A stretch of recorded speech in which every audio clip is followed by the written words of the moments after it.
Sooner Nation, what is up? Welcome back to the Sooner Surge for a little post-game reaction from the OSU basketball game as OU wins 66-62 in a very, very ugly game, but it's a W, and that's all that matters. You protect home court. You get the W on a game which I've seen some crazy things happen in my fair share of time watching OU basketball, but 3 technicals in that short period of time. Unbelievable. It was really an ugly performance offensively for Oklahoma again. But down the stretch, McCollum made some free throws. They had some stops. And to me, get Jackson, and then I'll let you kind of say what you need to say. But to me, this game was won. 2 guys stand out as MVP of this game to me. It's Jalen Moore and Latrey Dart. Those 2 guys, massive shots at critical times. Both of them hit a massive 3 down the stretch. And then Soares played really good again, too. So those 3 guys kind of carried him to the victory. Well, I think one unsung hero of this game needs to be Luke Northweather. Because I agree. Like he came in, he was able to hold his own on the boards. He knocked down a 3 in which Oklahoma hadn't hit a shot in a few minutes. So it was a much-needed 3. And Jason, JV McCollum has been a freaking no-show for here's what I'll say. Couple of weeks. Yeah, and Jackson, I think he ended up 1 for 6 tonight from 3. It's been I don't know the stat exactly, but I think going into it's 2 for his last 16 in the last 2 games. I think 3 games.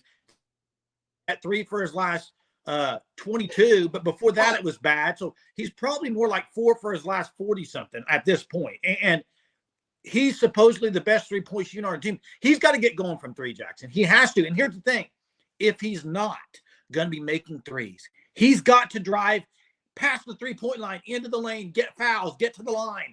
He can't just not be a 3-point guy out there and not drive the ball. You've seen it in other games where he's driven into the lane. I'll go back just Tuesday night against BYU. That was probably the best game he's had in a while. He got to the line. He drove the lane. He didn't just settle for the threes. And he's not shooting it well right now. He's got to do that more often. He's got to drive the ball and penetrate more often right now.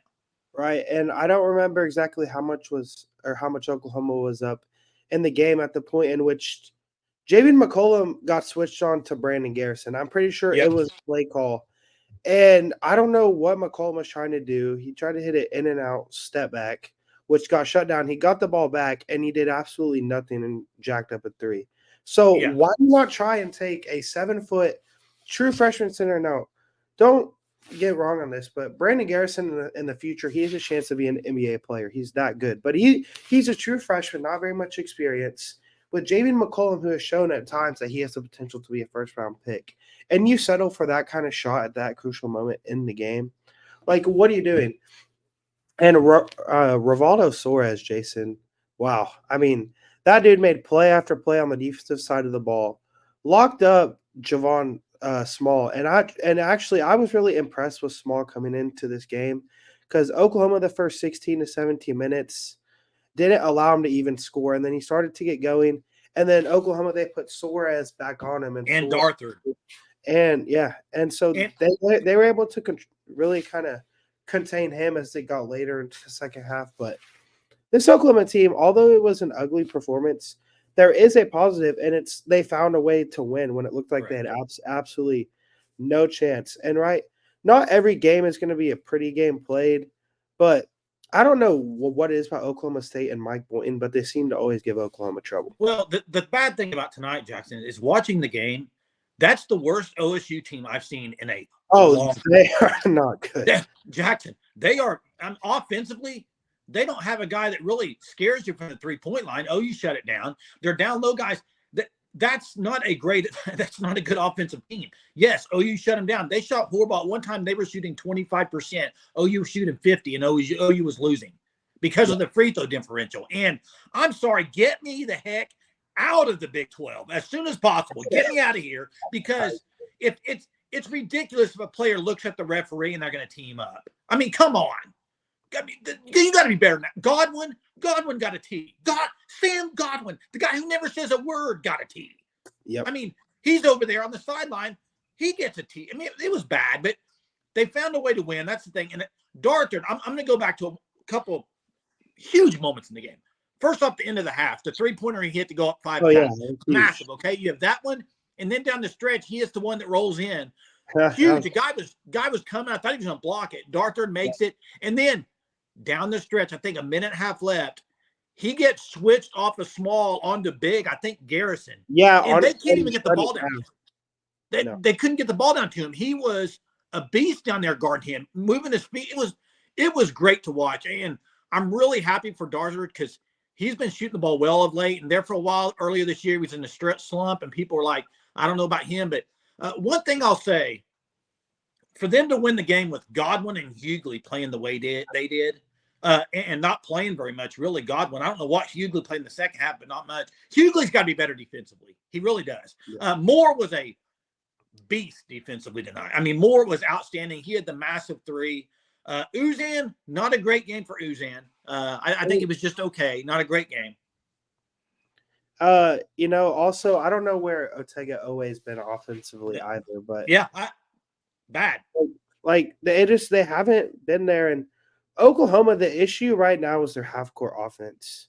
Yeah, and the past 2 years under Moser, we were complaining that they didn't have the athletes to run a successful offense. Well, now they have the athletes to run both the half-court offense and a transition offense. Now, in transition, I don't think there's many teams that can truly outcompete Oklahoma, especially whenever you have. But they need to do transition more often, Jackson. No, exactly, and they need to stop running so much ball screen action too. That's been a complaint. I disagree with that, and I've argued with Jeremy about this too. Yeah. You can listen. Go watch most of college basketball. They're running high screen. I mean, that's I hate to say it. That's basketball these days, but you can't complain when they get a shot they want and they don't make it. I mean, perfect example, Jackson. They call a timeout with a couple minutes left. They wanted to go to Moore on the block. And perfect play setup. He gets it. He misses the layup. I mean, no, exactly. And I just think with Oklahoma right now, they haven't found a way to put together back-to-back good performances. They've had good games. They've had good stretches in games, but they haven't put together a back-to-back performance yet. And who do they have next, Jay? Do you know? Baylor, Tuesday night, I believe. At Baylor. Here's the thing. If they don't fix things quick, that game could get ugly. Here's the thing. Right now, OU's sitting at 6-5. Okay, they're top tier of the Big 12 right now. If they beat Baylor, they're going to be top 5 in the Big 12. Okay, but here's the thing: you got 6-5. To me, you got to get 2 wins to pretty much lock up a dance, which would be 8-10 in the conference. So that tells me you got to beat Cincinnati at home, and you should be able to go beat OSU in Stillwater. There's 8. The rest of the games, you can maybe steal another one and get to 9-9. I mean, you got at Texas, you got Kansas at home, Houston at home. Listen, if you win your 3 home games, you're 9-9 in conference. Beating Houston and Kansas is tall order. Big if. It's going to be hard. And before we close this, I also just really the way that I think Oklahoma fans have continued to truly show out for this team at home. I know people have been complaining a lot. Now, the Tuesday night game versus BYU was not a great showing. But whenever they've needed to show up, Oklahoma fans have. And so, there's not really much you can ask more from the fans. It looked like pretty much a sold-out crowd tonight. So, but I think Oklahoma, they've just got to find a way to stack back-to-back good performances. And in order for them to have success in this upcoming stretch in which you have Houston and Kansas and Baylor and Texas, all 4 of them, you are going to need Javian McCollum to start playing well. Well, to me, their season, for them to do what they want to do in the tournament, Javian McCollum and Otega Owe, those 2 guys, if they're going to continue to start, right now, you look at the bench, Soares and Darthard are providing double-digit scoring. Well, McCollum and Owe got to be better. I don't know, and that's with everything. Turnovers, all of it. Owe again tonight, foul trouble, and early foul trouble. So Owe can be better. McCollum can be better, but they have to show it now, and that's where we're at in the season. We're in the grind of Big 12 play, and it's time, I think, for them to take another step because, quite frankly, they've kind of, I think, taken a step the other way, and they need to step up and go the other way.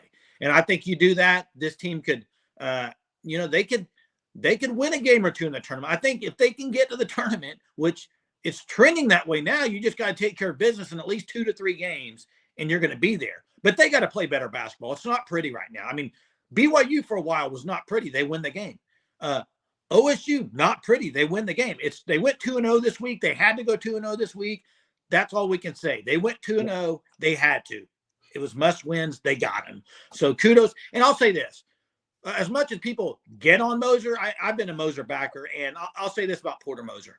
If you're going to complain about the offense, you also got to be cheering the defense. The defense comes to play most nights, and that's kind of what they hang their hat on, and that's been pretty steady for them for the most part, other than a few games. So you see the fan stop down there.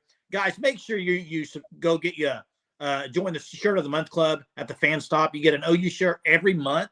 If you're an OU fan, sign up for that. Use code SURGE. You'll get 10% off your first 3 months. You're going to want to do that because they're awesome shirts. They come once a month. You don't have to leave your couch. It shows up on your doorstep. It's great. So sign up for that. Appreciate the partnership with them. Appreciate all you guys that are subscribed to the channel. If not, you need to do that. Appreciate it. Till next time, guys. Boomer. Sooner.